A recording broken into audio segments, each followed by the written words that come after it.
Okay, so now that you've got your cards coded, the next step is the outline. And that's what this is. I want you to notice a couple things about the outline. The first thing you'll say is that it says research outline, and then it says expository.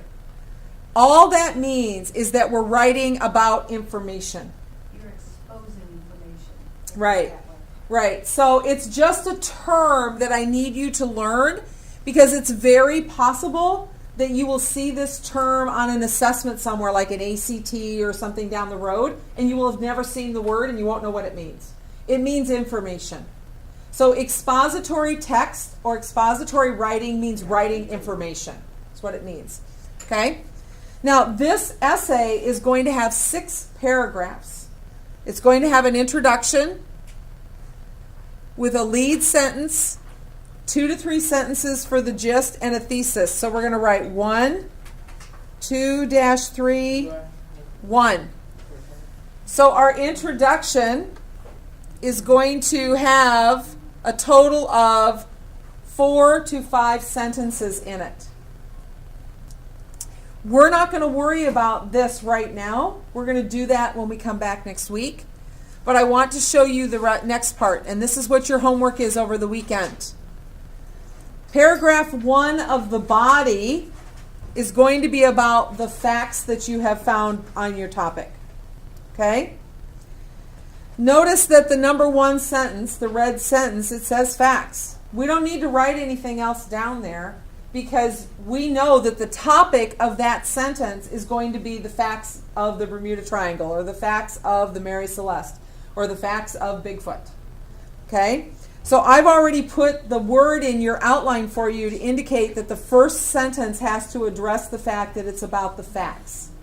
Okay? Then you'll notice there's a number 2 and a number 3, and then there's a bunch of blank space. The reason you don't see a whole bunch of 2s and 3s here is because I don't know how many 3s you're going to have or how many 2s you're going to have. I'm just getting you started. So you're going to look at your fact note cards, and you're going to decide which of the blue dots am I going to address first, or that makes sense to explain first in my paper. Because in your note cards, they're all scattered everywhere, right? Yep. You don't have to start with source 1, source 2, source 3. You might start with one of the blue dots on source 5. So you have some more decisions to make. And the decisions you have to make is, of the blue dots, of the number 2 type sentences, which order am I going to put them in? And that's what this outline does. This outline defines the order. So this is step number 4, is deciding what order I'm going to write them in. Now, the last thing I want to do, the worst possible thing I could do and waste my time, is to write everything out on this outline. That would be a big mistake. What I'm going to do is I'm going to write down 1 or 2 words from my note card so that I know where to go find it when I write my paper. Because all your notes are on your note cards. Yeah, Mrs. Crandall's saying don't write it over and over again. Don't waste your time. So, Severa, what's your topic? We'll say the monster is really in a aquatic. Okay, that's your key point. But what was your topic? Bigfoot? The Loch Ness monster. Loch Ness Monster. Okay, so she's already decided the first point she wants to make in her paragraph was, read that to me one more time.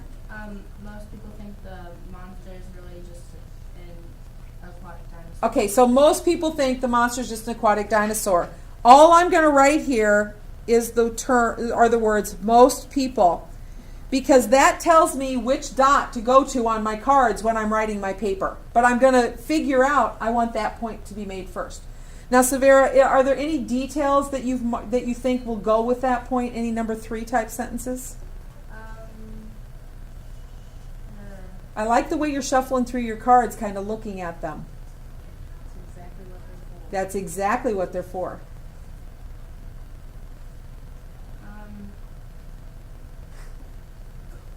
Most aquatic animals, most like, I don't know, You don't have to make up the sentence. What are the first two words next to your dot that you want to use?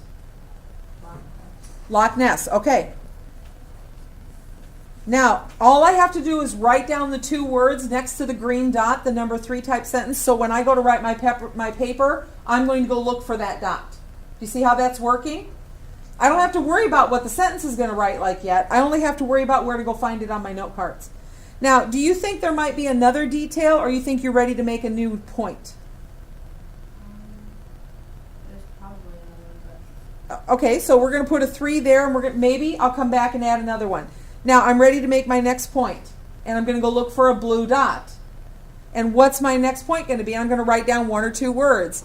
Now, I'm obviously not going to have enough room here, so I can come over and make 2 columns, and I can put some blue and green information over here like this.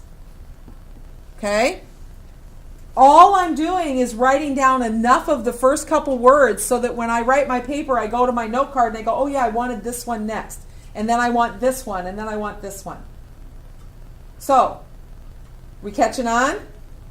So step number 4 is to take all the information in your note cards and figure out what order do I want my information in this paragraph. And then I do the same thing for the paragraph on theories. And then I do the same thing for the paragraph on theory. Okay? Don't worry about unanswered questions. We're going to deal with that next week. And then, of course, we end our paper with a conclusion. And we're not going to worry about the conclusion until next week either. Right now, the only thing we're concerned about for Tuesday, or for Monday, for you guys, is that you have these 3 paragraphs outlined. Okay?